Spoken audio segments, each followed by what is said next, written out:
सुप्रभात बच्चों, कैसे हैं आप सब। उम्मीद करती हूँ आप सब अच्छे होंगे। तो बच्चों, आज की कक्षा में हम पढ़ने वाले हैं अध्याय नंबर 17, जिसका शीर्षक है साइकिल की सवारी। तो बच्चों, इस अध्याय में हमें कहानी दी गई है। तो सबसे पहले हम पढ़ेंगे पाठ का परिचय। इस पाठ में लेखक ने बताया है कि जब उसने साइकिल चलानी सीखी तो उसे किन किन समस्याओं का सामना करना पड़ा। अंत में लेखक साइकिल को हाथ लगाने से भी तौबा कर लेता है। तो बच्चों, इस पाठ में जो लेखक है जिसने ये अध्याय लिखा है, उसने बताया है कि जब उसने साइकिल चलाना सीखा था तो उसे किस किस समस्याओं से गुजरना पड़ा था, और अंत में वो साइकिल चलाने यानी कि उसको हाथ लगाने से भी तौबा करने लगता है, यानी कि डरने लगता है। शायद 1932 की बात है। बैठे बैठे ख्याल आया, चलो साइकिल चलाना सीख लें। सोचा क्या हम ही संसार में फिसड्डी रह गए हैं। सारी दुनिया चलाती है, जरा जरा से छोकरे चलाते हैं, मूर्ख और गवार चलाते हैं। हम तो परमात्मा की कृपा से फिर भी पढ़े लिखे हैं।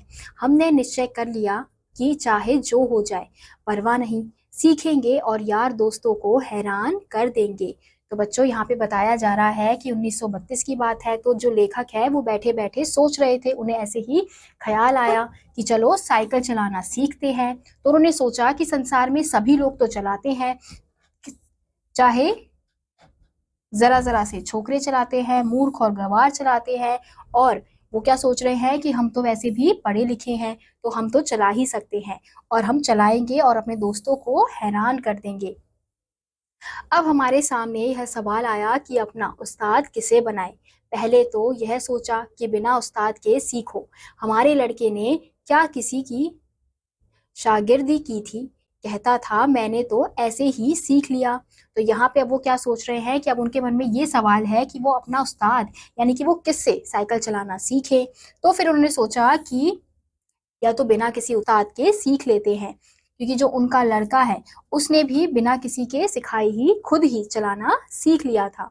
तो एक बार गिरा, दो बार गिरा, तीसरी बार गिरने की नौबत ही नहीं आई। मगर फिर सोचा कि आदमी जो काम सीखना चाहे नियम से सीखे, नहीं तो नुकसान उठाता है और दुनिया उस पर हंसती है।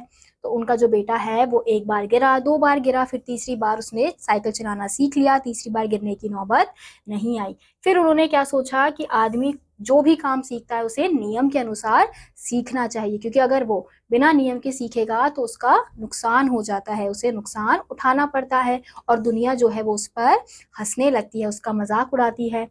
इसी उधेड़ बुन में बैठे थे कि लक्ष्मी नारायण तिवारी आ गए और बोले, अम्मा, हो जाए एक बाजी शतरंज की, जरा आवाज दो लड़के को, शतरंज और मोहरे उठा लाए, आज हम तुम्हें हराएंगे।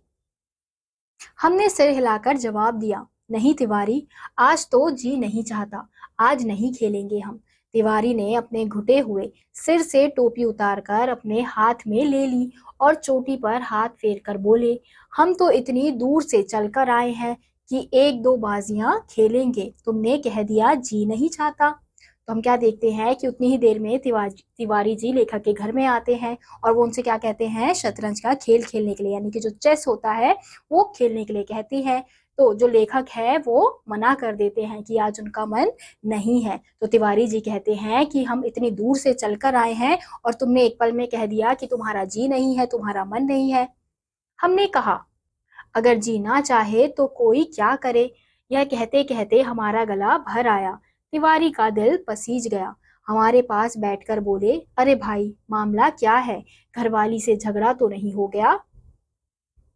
हमने कहा, तिवारी भैया क्या कहें, सोचा था लाओ साइकिल की सवारी ही सीख लें, मगर अब कोई ऐसा आदमी नहीं दिखाई देता जो हमारी मदद करे। बताओ, है कोई ऐसा आदमी तुम्हारे ख्याल में जो हमारा उस्ताद बनने के योग्य हो। तो अब जो तिवारी जी हैं वो सोचते हैं कि उनका जो उदास इसलिए हो रहे हैं क्योंकि उनका घरवाली से झगड़ा हुआ है। लेकिन यहाँ पे जो लेखक है वो कहते हैं कि उन्होंने सोचा है कि वो साइकिल चलाना सीखेंगे, लेकिन उन्हें कोई भी ऐसा उस्ताद नहीं नजर आ रहा है। तो वो तिवारी से कहते हैं कि ऐसा आदमी तुम जानते हो, तुम्हारे ख्याल में है कि जो हमारे उस्ताद बनने के योग्य हो। तिवारी ने हमारी तरफ बेबसी की आंखों से ऐसे देखा मानो हमको कोई खजाना मिल रहा है और वे खाली हाथ रह जाते हैं। बोले, मेरी मानो तो यह रोग ना पालो, अब इस उम्र में साइकिल पर चढ़ोगे और फिर यह भी कोई सवारियों में सवारी है। अजी लानत भेजो इस ख्याल पर और आओ एक बाजी खेलो। कहने लगे, साइकिल चलाना सीखोगे क्या टांगे टूट गए हैं? तो तिवारी जी उनकी तरफ बेबस आंखों से देखते हैं और ऐसे लगता है जैसे मानो उन्हें कोई खजाना मिल रहा है और उनके हाथ बिल्कुल खाली है। तो वो कहते हैं कि उनकी मानो तो ये रोग ना पालो, तो वो उन्हें साइकिल चलाने सीखने से मना कर रहे हैं। वो कह रहे हैं कि इस उम्र में क्या तुम साइकिल चलाओगे, क्या तुम्हारी टांगे टूट गई है? मगर हमने भी कच्ची गोलियां नहीं खेली थी। साफ समझ गए कि तिवारी ईर्ष्या की आग में फूंका जा रहा है। हमने मुंह फुलाकर कहा, भाई तिवारी, हम तो जरूर सीखेंगे, कोई आदमी बताओ। तो वो क्या कहते हैं लेखक कि हमने कोई कच्ची गोलियां नहीं खेली है, और वो समझ जाते हैं कि जो तिवारी है वो उनसे ईर्ष्या कर रहा है, जल रहा है कि वो साइकिल चलाना सीखना चाहते हैं। और वो मुंह फुलाकर कहते हैं कि हम तो जरूर सीखेंगे और कोई आदमी अगर तुम्हारी नजर में है तो हमें बताओ। फिर तिवारी कहते हैं, आदमी तो ऐसा है एक, मगर वह मुफ्त में नहीं सिखाएगा, फीस लेगा, दे सकोगे?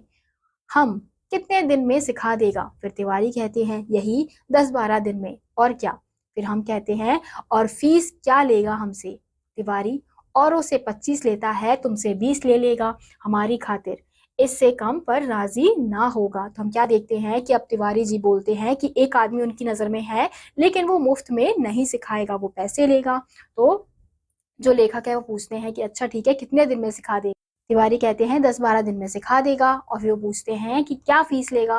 तिवारी कहते हैं वैसे तो सबसे 25 लेता है, तुमसे 20 ले लेगा और इससे कम में वो नहीं मानेगा। हमने तिवारी से कहा कि मामला तय कराओ। थोड़ी देर बाद तिवारी ने बाहर से आवाज दी। हमने बाहर जाकर देखा, उस्ताद साहब खड़े हैं। काला रंग, नाटा कद, भद्दी सी शक्ल सूरत, मोटी गर्दन, गले में काला धागा, मैली लुंगी, पाँव में कसूरी जूता जो पहलवान लोग पहनते हैं, छोटी छोटी आंखें। पहले तो मन में आया कह दे हमें यह उस्ताद पसंद नहीं, फिर सोचा हमें साइकिल चलाना सीखना, इनको किसी फिल्म का हीरो थोड़े ही बनाना है। यह सोचकर हमने शरीफ विद्यार्थियों के समान श्रद्धा भाव से हाथ बांधकर प्रणाम किया और चुपचाप खड़े हो गए। उस्ताद ने हमें घूर कर देखा। हमने कहा, उस्ताद कल सवेरे ही सवेरे आ जाना, हम तैयार रहेंगे। अब जो तिवारी जी हैं वो लेखक कहते हैं उनसे कि अब जाओ, अब मामला तय करके आओ। फिर थोड़ी देर बाद तिवारी उस आदमी को बाहर भेज देते हैं और आवाज लगाते हैं। तो जैसे ही उस्ताद को बाहर खड़े देखते हैं लेखक, तो वो क्या देखते हैं कि इसका काला रंग है, नाटा कद है, भद्दी सी शक्ल है, सूरत है, मोटी सी गर्दन है, गले में काला धागा है, मैला गंदा कुर्ता पहना हुआ है और पाँव में कसूरी जूता जो पहलवान लोग पहनते हैं, और आंखें बिल्कुल छोटी छोटी हैं। तो पहले तो लेखक के मन में आया कि वो मना कर दे कि उन्हें ये उस्ताद पसंद नहीं आया। फिर उन्होंने सोचा कि उन्हें साइकिल चलाना तो सीखना है और कौन सा उन्हें फिल्म के लिए हीरो चाहिए। तो ये सोचकर उन्होंने आदर्श विद्यार्थी की तरह क्या किया, उनको हाथ जोड़कर प्रणाम किया और फिर चुपचाप खड़े हो गए। फिर उस्ताद उन्हें घूर कर देखने लगे। फिर उन्होंने कहा कि उस्ताद आप कल सवेरे ही सवेरे आ जाना और हम तैयार रहेंगे। अब रात को आराम की नींद कहाँ, बार बार चौंकते थे और देखते थे कि कहीं सूरज तो नहीं निकल आया। जरा भी ऊँघ जाते तो साइकिल के सपने आते। एक बार देखा कि हम साइकिल से गिरकर घायल हो गए हैं, अस्पताल में एक अंग्रेज हमारा ऑपरेशन कर रहा है। दूसरी बार देखा कि हम साइकिल पर सवार हैं और हमारी साइकिल हवा में उड़ रही है और लोग हमारी तरफ आंखें फाड़ फाड़ कर देख रहे हैं। एकाएक शैतान ने आकर हमारे कंधे पर हाथ रख दिया और हम जमीन पर गिर पड़े। इतने में हमारी आंख खुल गई, देखा यह सब सपना था। अब जब लेखक जो है वो सोने के लिए गए तो उन्हें नींद नहीं आ रही थी। वो बार बार चौंकते थे और उठ उठ कर देखते थे कि कहीं सूरज तो नहीं निकल आया है, और फिर वो साइकिल का सपना देखने लगे। अब कभी वो देखते कि जो उनकी साइकिल है वो साइकिल से गिर गए हैं और जो एक अंग्रेज है वो उनका ऑपरेशन कर रहा है, और दूसरी बार उन्होंने देखा कि वह साइकिल पर सवार है और उनकी जो साइकिल है वो हवा में उड़ रही है और सब लोग उनकी तरफ आंखें फाड़ फाड़ कर देख रहे हैं। फिर एकदम से उनके हाथ पर आकर एक शैतान जो है वो उनके कंधे पर आकर शैतान हाथ रख देता है और वो जमीन पर गिर जाते हैं। फिर उनकी आंख खुल जाती है तो उन्हें पता चलता है कि ये सब तो एक सपना है। उठकर देखा तो दिन निकल आया था। इसी समय उस्ताद भी आ गए और हम हरी नाम लेकर बाग की तरफ चल दिए। लेकिन अभी घर से निकले ही थे कि बिल्ली रास्ता काट गई और एक लड़के ने छींक दिया। क्या कहें, हमें कैसा क्रोध आया उस नामुराद बिल्ली पर और उस शैतान लड़के पर, मगर क्या करते, दांत पीस कर रह गए। फिर जैसे ही वो उठते हैं तो वो देखते हैं कि दिन निकल आता है, सुबह हो जाती है और उसी समय उस्ताद भी आने वाले होते हैं। तो वो हरि यानी भगवान का नाम लेकर बाग की ओर निकल पड़ते हैं। तो जैसे ही वो घर से निकलते हैं तो बिल्ली उनका रास्ता काट देती है और एक जो बच्चा है वो छींक देता है। तो इसे अच्छा नहीं मानते हैं, शुभ नहीं मानते हैं। तो उन्हें ये देखकर बहुत ज्यादा क्रोध आता है, गुस्सा आता है कि नामुराद बिल्ली और ये शैतान लड़के को क्या करे। उन्हें गुस्सा तो बहुत आता है लेकिन वो दांत पीस कर ही रह जाते हैं। एक बार फिर भगवान का नाम लिया और आगे बढ़े, पर बाजार में पहुंचकर देखा कि हर आदमी जो हमारी तरफ देखता है मुस्कुराता है। अब हम हैरान थे कि बात क्या है और लोग मुस्कुराते क्यों हैं। एकाएक हमने देखा कि हमने जल्दी और घबराहट में पजामा और अचकन दोनों उल्टे पहन लिए हैं और लोग इसी पर हंस रहे हैं। सिर मुड़ाते ही ओले पड़े। फिर वो भगवान का नाम लेकर फिर से आगे बढ़ते हैं। फिर जैसे ही बाजार पहुंचते हैं तो वो देखते हैं कि सब लोग उनको देखकर मुस्कुरा रहे होते हैं, उनके ऊपर हंस रहे होते हैं। तो ये देखकर वो हैरान हो जाते हैं कि सब लोग उनको देखकर क्यों हंस रहे हैं। फिर वो घबराहट से क्या देखते हैं कि घबराहट में उन्होंने पजामा और अचकन जो है यानी कि कुर्ता जो पजामा है वो उन्होंने उल्टा पहना हुआ है और लोग इसी वजह से उन पर हंस रहे हैं। हमने उस्ताद से माफी मांगी और घर लौट आए। दूसरे दिन निकले तो हमारे घर के पास जो लाला साहब रहते हैं वे सामने आ गए और मुस्कुराकर बोले, कहिए कहाँ जा रहे हैं। तो वो उस दिन उस्ताद को माफी मांगते हैं क्योंकि वो मना कर देते हैं आने से। और दूसरे दिन जब वो निकलते हैं तो उनके घर के पास एक लाला साहब रहते हैं। तो वो सामने आ जाते हैं उनके और मुस्कुराकर उनसे कहते हैं कि कहाँ जा रहे हैं। हमने जल भुनकर जवाब दिया, नर्क को जा रहे हैं, आप भी चलेंगे क्या, बड़ी अच्छी जगह है। फिर लाला साहब कहते हैं, अरे मैंने तो केवल यही पूछा था कि आप कहाँ जा रहे हैं। फिर लेखक कहते हैं, और हमने प्रार्थना की है कि नर्क को जा रहे हैं, 2 आदमियों की जगह खाली है। फिर लाला कहते हैं, भगवान जानता है, मुझे यह मालूम ना था कि आप किसी जरूरी काम से जा रहे हैं। फिर हम बेकार घूमा करते हैं, मानो हमारा दिमाग खराब है। उधर उस्ताद साहब साइकिल हमें थमाकर लस्सी पीने लगे। हमारे कुछ जी में आया और हम साइकिल का हैंडल पकड़कर चलने लगे। मगर 2 ही कदम गए होंगे कि ऐसा मालूम हुआ जैसे साइकिल हमारे सीने पर चढ़ी आती है। दूसरे ही क्षण में साइकिल अपने पूरे जोर से हमारे पांव पर गिरी और हमारी राम दुहाई बाजार के एक सिरे से दूसरे सिरे तक गूंजने लगी। उस्ताद जी लस्सी छोड़कर दौड़े आए और दयावान लोग भी जमा हो गए। सबने मिल मिलाकर हमारा पांव साइकिल से निकाला। उस्ताद ने साइकिल को अच्छी तरह देखकर कहा, यह तो टूट गई, बनवानी पड़ेगी। तो हम क्या देखते हैं कि जैसे ही जो लेखक है वो उस्ताद के पास पहुंचते हैं तो उस्ताद जो है वो थमाकर साइकिल थमाकर लस्सी पीने चले जाते हैं। तो ये देखकर जो लेखक है वो सोचते हैं कि थोड़ा दूर उनको हैंडल पकड़ के साइकिल को ले जाता हूँ। तो जैसे जैसे वो ले जा रहे होते हैं थोड़ी ही देर में वो जो साइकिल है वो उनके पैर पर गिर जाती है। वो बहुत जोर से चिल्लाते हैं। फिर जो उस्ताद है वो उनके पास भाग कर आते हैं और कुछ लोग भी वहां पर जमा हो जाते हैं। फिर वो लोग मिल मिलाकर उनका जो पाँव है साइकिल से निकलवाते हैं और उस्ताद साइकिल को अच्छी तरह देखते हैं तो पता चलता है कि जो साइकिल है वो टूट गई है। आज का दिन भी गया और यह हम पहले से जानते थे, यह लाला जी के खूनी कहाँ की तासीर थी। मगर हमारे वीर हृदय का साहस और धीरज देखिए, अब भी मैदान में डटे रहे। कई बार गिरे, कई बार शहीद हुए, घुटने तुड़वाए, हाथ पांव छिलवाए, कपड़े फड़वाए, आखिरकार 8-9 दिन में साइकिल चलाना सीख गए। मगर अभी तक उस पर चढ़ना नहीं आता था। कोई सहारा देकर चढ़ा देता तो फिर लिए चले जाते थे। फिर उनका आज का दिन भी ऐसे ही व्यर्थ हो जाता है। तो ये देखकर उन्हें गुस्सा आता है। वो सोचते हैं कि लाला जी ने उन्हें बीच में टोक दिया था, इस वजह से उनका जो दिन है वो खराब हो गया है। लेकिन इसके बावजूद भी वो क्या करते हैं, मैदान में डटे रहते हैं। अब कई बार वो गिरते हैं, कई बार शहीद होते हैं, घुटने तुड़वाते हैं, हाथ पांव छुलवाते हैं, कपड़े फटवाते हैं, लेकिन आखिरकार 8-9 दिन में वो साइकिल चलाना सीख जाते हैं। लेकिन उन्हें साइकिल में बैठना नहीं आता है, अभी भी वो सहारा लेकर ही साइकिल पर बैठ पाते हैं। उस दिन उस्ताद ने हमें साइकिल पर चढ़ा दिया और सड़क पर छोड़ दिया। अब हम साइकिल चला रहे थे और दिल ही दिल में फूले ना समाते थे। सहसा सामने से तिवारी आते दिखाई दिए। हमने उन्हें दूर से ही चेतावनी दी, ओ तिवारी, बाईं तरफ हो जाओ वरना साइकिल तुम्हारे ऊपर चढ़ा देंगे। तो उस दिन क्या करते हैं, उस्ताद जो है वो साइकिल पर उन्हें चढ़ा देते हैं और उन्हें ऐसे ही छोड़ देते हैं। फिर वो बहुत ज्यादा खुश होते हैं साइकिल को चलाते हुए। तो सहसा उनके सामने से कौन आता है, तिवारी जी आते हुए नजर आते हैं।